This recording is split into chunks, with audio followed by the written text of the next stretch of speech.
Very.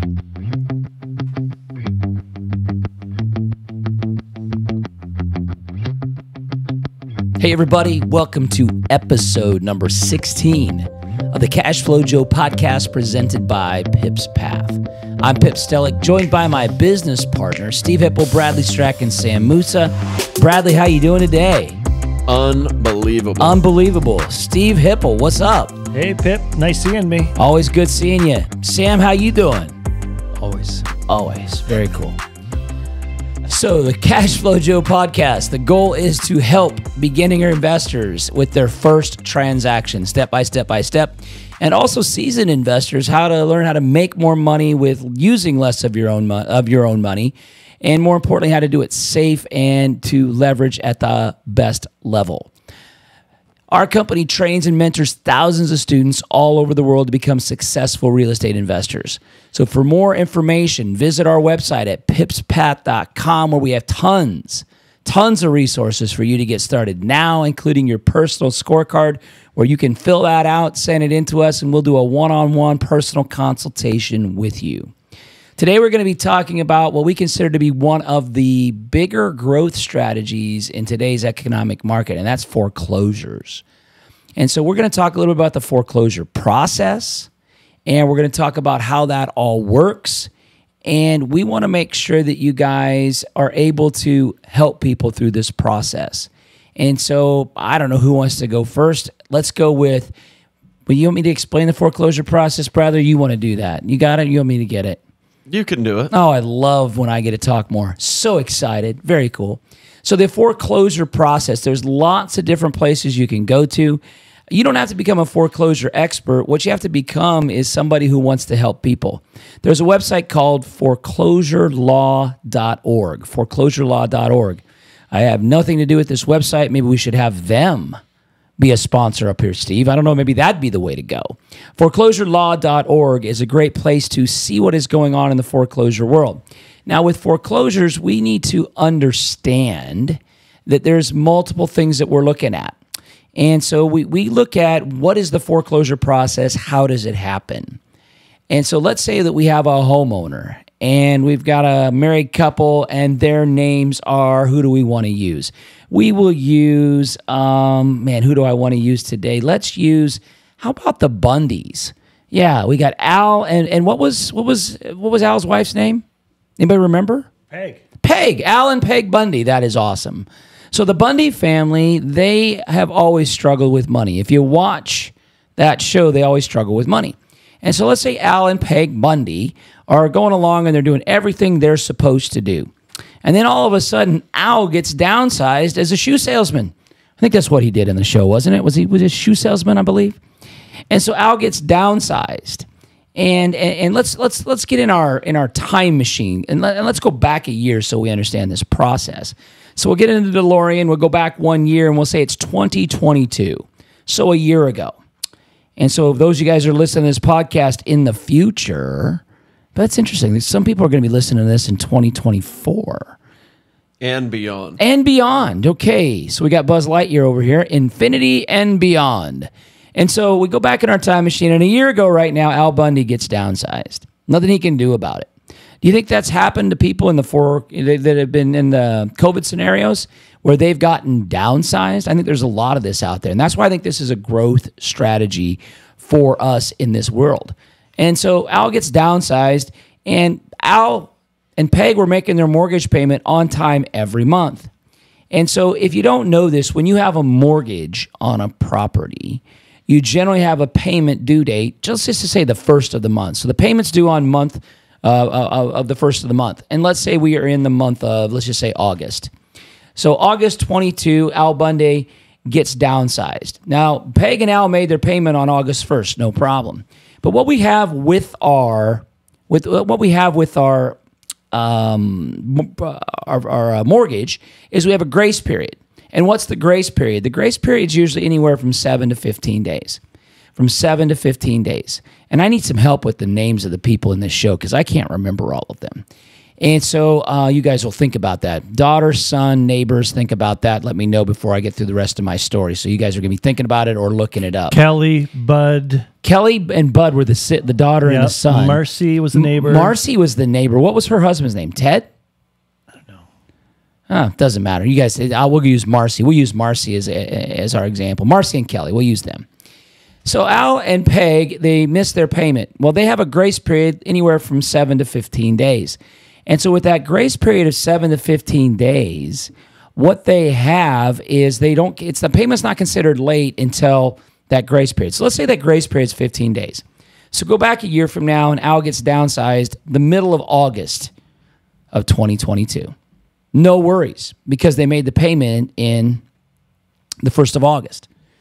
And let's say that Marcy is the banker on this deal. So Marcy is their banker. No issues. Well, what do most people, Sam, Bradley, Steve, do you guys know anybody that live paycheck to paycheck? Everybody? Only everybody. Yeah, there you go. More or less. Yeah, a lot of people live paycheck to paycheck. And so Al has been downsized. And so now September 1 rolls around and their payment is due. And they don't have the money to pay for it because what kind of pension plan, what kind of golden parachute do you think Al had when he was at the shoe store, Steve? Probably not a very good one. Never looked very prosperous. Very prosperous. He had a lot of cool daydreams there, but that was about it, I think. And so I'm having a good time whether you do or not. I'm living in my own world up here. It's all good. And so we get to September 1 and Al and Peg can't make the payment. No big deal. Marcy doesn't even say anything as the banker because it's really not considered late until the 15th.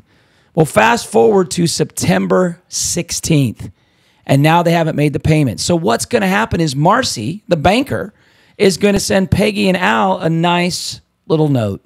And it's going to say, hey, Al, hey, Peggy, if you already made the payment, please disregard this notice. I'm guessing everybody at this table, because I know I can raise my hand on this one, at some point in my past, I got a letter from somebody that said that. And it wasn't even though maybe I wasn't paying it. They were behind on the mail or whatever. It happens. So we've all probably had that happen at some point in our life. Did they do that in Canada too? Absolutely. That's what I figured. They like when you pay things on time. Yeah, but did you guys get those notices that say if you already made the payment, disregard this notice? Oh, sure. I figured you did. I didn't know Canada's a little different than the U.S. We're advanced too. You're advanced too. Well, I think, what year is it in Canada? Is it 2001 there right now? You can answer that, Steve. Yeah, when I left, it was definitely 2023. I don't think so, man. I've been to Canada, and they're like in a little bit of a time warp. It doesn't feel like 2023. Didn't you get asked not to come back there? I did get asked at one point. Yeah, I got kicked out of Canada. Yeah, you've been here enough. Yeah, I got kicked out of Canada and arrested in Hong Kong. But we don't need to talk about those things right now. Sounds about right. We'll maybe do a podcast on me getting arrested in Hong Kong. That's a great story. You've heard that story, what, 4,000 times? Once, twice, It's not 1,000. You never got arrested for looking too good. Like the sexy police didn't come take you away. That's for sure. It wasn't for that. You guys have sexy police in Canada? Yes, they wear all denim. Wow. The denim tuxedo. The denim people. Okay, anyway. So Peggy and Al get a notice from Marcy, the banker, on September 16th that says, hey, if you already made the payment, disregard this notice. Well, guess what? The 17th, 18th, 19th rolls around and they haven't made their payments. So now Marcy's sending them a much meaner letter. And it says, you need to remit payment ASAP because you are now in pre-foreclosure. In fact, you go into pre-foreclosure, Bradley, the day you miss your first payment after that late period. So on September 16th, in this instance, at 12:01 a.m., Peggy and Al would be in pre-foreclosure. Now, the cool part about pre-foreclosure, you can get out of it as easily as you got into it. All you have to do is make the payments. But here's the problem. Al is still unemployed. He was living paycheck to paycheck when he was getting a paycheck. Now he isn't even getting a paycheck. So maybe he's getting a little unemployment money, but not enough to be doing what needs to be done. I think it's pretty cool that I can see that Sam is actually on his phone up there on the picture. That's awesome. Yeah, I'm just going to take him off the camera. That's even better to take him off the camera. That eyesore. I can really tell Sam is paying attention. He's researching who Marcy's husband's name was. What's Marcy's husband's name? Did you look it up? He wasn't researching that. It was Steve. I looked it up. I didn't know that. How did I not know that? You should know it more than anybody. So we get to October 1. Now what's the problem? Peg and Al are 2 months late.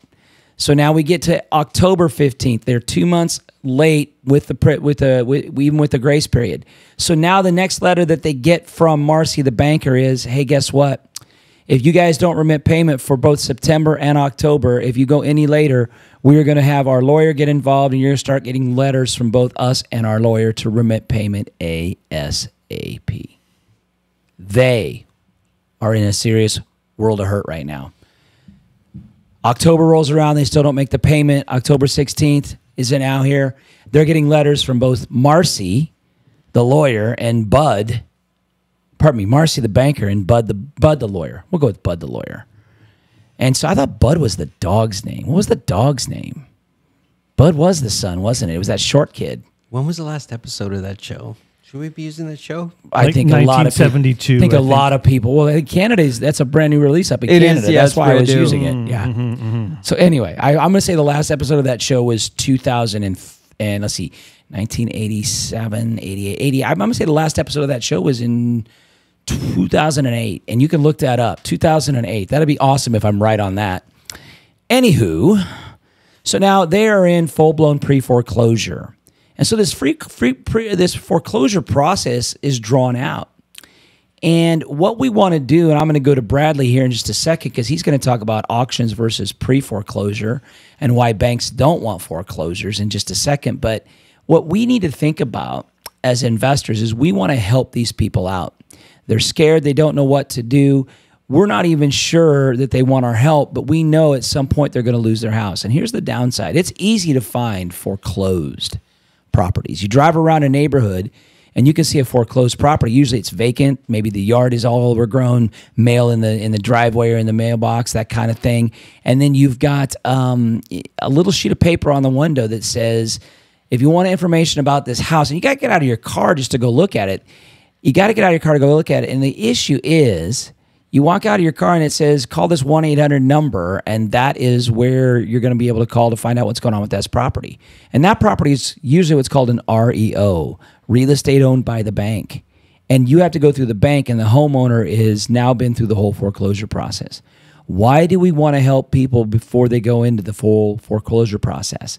Because it can help them save their credit. Maybe we can save their house. We can definitely save some of their dignity and their pride. And we can, as investors, have a lot better situation, because as an investor, what we want to do is we want to be in the pre-foreclosure world because there's less competition. It is going to be less expensive to buy the house, and we can still help out the homeowner. Our business is all about helping people. So that is really what we want to do. So we want to get there before the foreclosure process goes all the way back to the bank. So the auction process happens generally maybe a year down the road. So we're talking from about a 3-month time frame up to that 1 year is that pre-foreclosure before it goes back to the bank, depending on the state. You can find out what the state time frame is on foreclosurelaw.org. So Bradley, why don't banks like foreclosures? I mean, we know homeowners don't like foreclosures. Why do banks not like foreclosures? Well, of course, it's pretty understandable that the homeowner doesn't want the foreclosure, and this is why I like pre-foreclosures a lot more than going to the auctions, because the bank doesn't even want a foreclosure either. For the bank to go through the foreclosure process, it costs them a lot of money, right? You were saying they've got that employee that's sending out letters, that's making phone calls to reach out to Alan and Peg to make that payment. Then you're getting an attorney involved. So on average, it's going to cost the bank $50,000 to $75,000 to go through the process of taking the property back. So they've got to spend some money to get that asset back from the homeowner that's not making the payment. And the process is, because it's done through the legal system, of course, nothing is ever quick. So it can be a timely process. And Pip just said, 3 to 12 months is kind of your sweet spot for that pre-foreclosure time frame, where we can stop the process before the bank has to take the property to auction, before the homeowner is out of the home. But even in a place like Florida, we have seen that those time frames were even longer. After 2008, A lot of the auctions in Florida weren't even able to be held on the county stairs anymore like they used to be in person because they had too many properties to deal with. So a lot of that stuff went online, and that just makes it very crowded because now I'm not just looking at properties in auction on against other investors that may have shown up in person in Florida, but now anybody, even Canadians.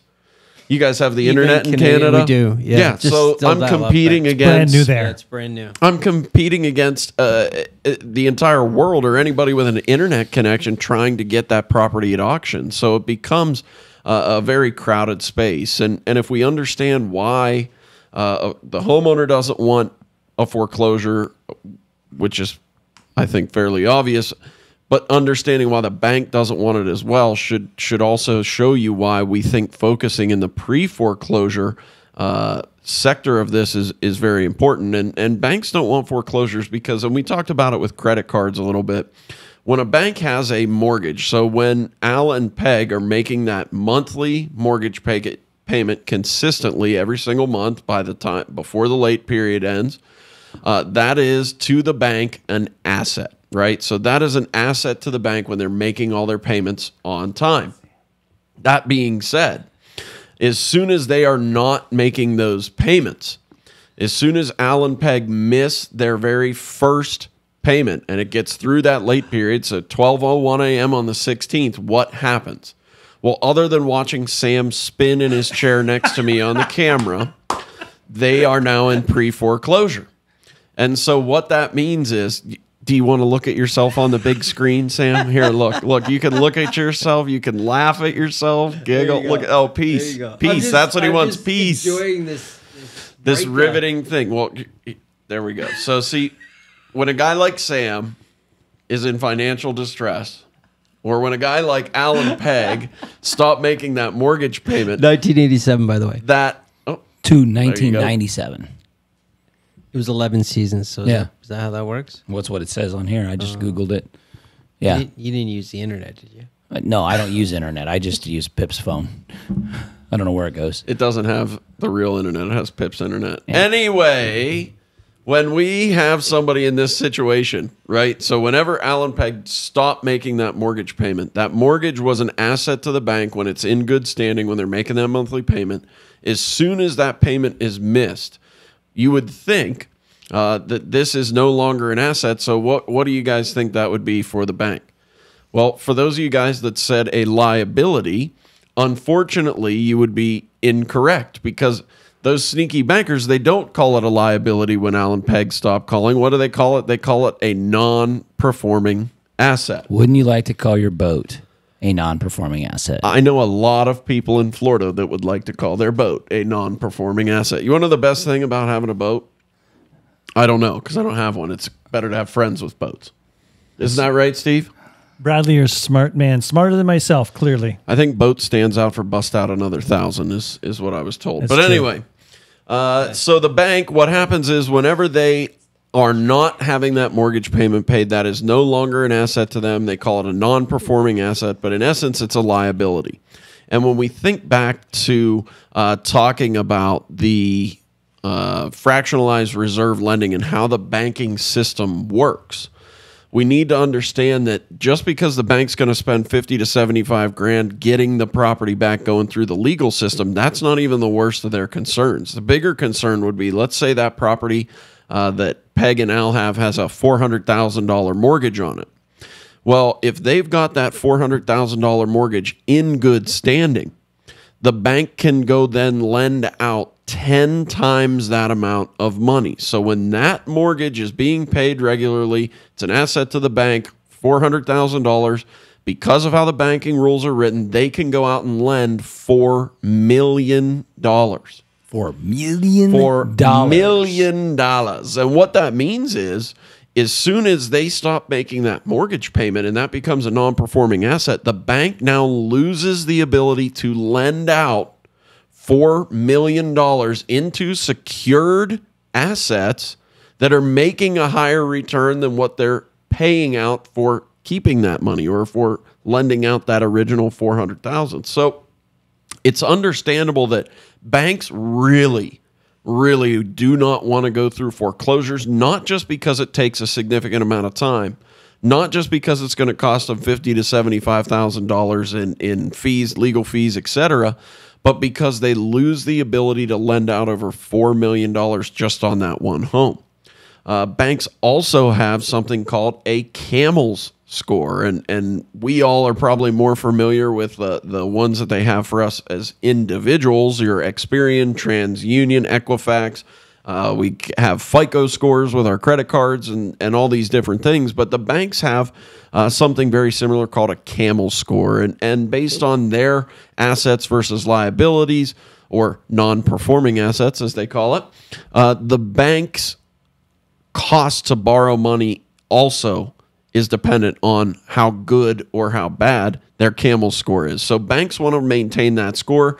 They don't want to spend the money on foreclosures, and they don't want to lose the ability to lend out a significant amount of capital. So we know this is exactly why banks actually don't want foreclosures as well. And they will be willing to negotiate with us as investors because we can help prevent them from having to go through this whole process. That's why we love focusing on pre-foreclosures, because not only does the homeowner have a problem that clearly needs solved, but the bank has a problem that also needs solved. If we can step in as the educated investor and know how to have those conversations, how to know what those pain points are, we'll be able to negotiate with the bank to convince them that, hey, we can step in and prevent this situation for you. We can step in and help this homeowner before they get the black mark on their credit score or their credit report of an actual foreclosure or losing the house. That's awesome. And what's interesting about this, and Bradley hit all that stuff nail on the head. I'm going to have Steve talk about a personal story of the deal that he did, because we know homeowners don't want foreclosures, but I've got to bring this in. As Bradley was talking and Sam was looking stupid, because that's exactly what it was on our video. If you are just listening to this, you're erroneous. You're missing a lot of cool stuff. But I obviously was not on camera, so I was doing a little searching of my own, and I did not know this, but Marcy, the next door neighbor, in the show, she is portrayed as an educated banker. I think that is why I picked that show to use, because I'm using Marky as the antagonist here. Antagonist, Marky? You like that? Right. Yeah, you like that. That's deep, man. That's deep. She's the antagonist, and she's the banker who wants the money from Al and Peg, who are the homeowners that are behind on payments. And Al, it's not hard to imagine that Al would lose his job at all. So He was so good at what he did. There's reasons why I use that show, even though it's 26 years old now, but that's okay. So Steve, Al and Peg are losing their house. You had a situation not with Al or Peg, but with a client that you got a house, and he was going through pre-foreclosure, right? Yep, definitely. Many years ago. This is one of my early deals many years ago. It's interesting. Anytime I talk to a realtor and you talk about the market and whether it was 13 years ago or 5 years ago or last year today, I talk to realtors, and you can ask the question and say, well, how many homes are there that are in pre-foreclosure? How many people right now are behind on their payments? And every time, without fail, no matter when this is, realtors always say, oh, there's hardly any people right now behind on payments. The economy's good, interest rates are low, or interest rates were low. A lot of people have mortgages with 2%, 3%, 4% interest rates. So right now, a lot of people, like there's no pain in the market. There's no people behind on the mortgages. So there's hardly any properties in pre-foreclosure. And I say, well, the next question, well, that's interesting. And I say, well, how many do you have any properties that are REO or real estate owned? Oh yeah, do you want me to go show you some? So if there's hardly anybody in pre-foreclosure, how is there's always properties that are bank owned, foreclosed on already, REO properties, because those are always in any market. Now, is there a ton of them? The numbers go up and down. In 2008, 2009, there was a lot, obviously, but there's always people in pre-foreclosure. That's just the way it is. Let's talk about why homeowners don't want to be foreclosed on. Lots of reasons there, but of course, when the family gets pre-foreclose, they go into foreclosure, they lose the home. The bank goes in and takes the property back. That's just the way it is. We know that. What happens to that family? Do you think that family, they have to relocate somewhere? They're not going to buy another home. That's just not going to happen. They're not going to buy another home anytime soon. They're probably going to rent. But let me ask you, are they going to rent in a better neighborhood or a worse neighborhood? Well, they're probably going to rent in a worse neighborhood than we're coming from. So that's an unfortunate situation. Their socioeconomic status has declined because they lost their home. They're going to a lesser neighborhood. Do the kids have to change school districts? Are they going to a lesser school district? Perhaps, likely. All these things, a family, as Pip says, is going through a world of hurt right now and relocating, not to mention like the shame of losing your home. I guarantee we'll have listeners. We all know stories of people we meet in our classes, maybe people in our own lives who have been through a foreclosure, lost a home. I talk to students all the time who's maybe their parents went through it, maybe they went through it. So foreclosure is a terrible, terrible thing. So we can help prevent that. That's always a good thing. We help prevent the foreclosure by doing pre-foreclosure deals. So the family has to relocate. The family also goes through a world of hurt, a world of pain with credit. They're not going to have credit for many, many years, likely 7 years. 7 years not getting a mortgage, 7 years not getting a credit card, 7 years of fixing this problem they've got. Bradley mentioned earlier, the bank's going to pay $50,000 to $75,000 to, the property, whether not be able to lend on that money or fees, bank fees, attorney costs, all these things. The bank's going to have a lot of bills to pay. In turn, the bank will hand a lot of these bills over to the couple, the homeowner that went through foreclosure. And the bank wants that money back. The bank's going to basically do whatever it takes to get that money back from the homeowner. It could be garnish the wages. They're going to start sending letters to the homeowner. And a lot of people think after losing a home, after having to relocate, after the personal devastation of going through foreclosure, have 7 years of no credit, and on top of that, garnishing wages. Right now I'm tapping Pip on the shoulder. If any of you guys see, I'm tapping him on the ear right now. I'm tapping on the shoulder. He moved. I was tapping his ear for a bit. Pip, does this hurt? Nope. But it sure is annoying, isn't it? Yep. Anybody who's been through a garnishment, that's exactly what happens. They're not going to take $1,000 a month from you. They might take $50, $75, $100 a month from you. It's annoying, but that payment goes on for years and years and years. That's money you used to take the kids to movies with. It's money you used to go for lunch with. Now you have to pay the bank back. So lots of reasons we don't want people to go through foreclosure. If we can help people with the pre-foreclosure buy that property before they lose it to the bank, it's win-win for most people. I've done pre-foreclosure deals. And Pip actually asked me to introduce one of many years ago. I did a pre-foreclosure deal. Let's do this. Since we know there was no way we're going to get through with this in the time that we want to, we're going to break this up into a second session. And when we come back on our next podcast, Steve, I'm going to have you start with your story. Cool. And then we'll bring Sam in to talk about how we negotiate with the lender and how we structure the deal so that we can help out Peg and Al. So don't forget, we're trying to take care of Peg and Al. And Steve is going to talk about one of his personal deals that he's done with a person who had a foreclosure, a pre-foreclosure, that he helped out of that situation. So that's what we're going to do on our next podcast, is go through the rest of the foreclosure process. And I don't think you want to miss it, because we've kind of set the table here. And when we come back, we're going to show you how we take that deal down and how we help Peg and Al get out of a bad situation. So we'll do that on our next session. And right now, I just want to say, before we get out of here on this one, if you haven't already, subscribe to the podcast on whichever platform you use. For more information on us, go to our website, pipspat.com. Follow us on social media. That's Pipspat, the Property and Cashflow Joe podcast on Facebook, Instagram, YouTube, and TikTok. Leave us a comment, give us a follow, and we will see you on the path.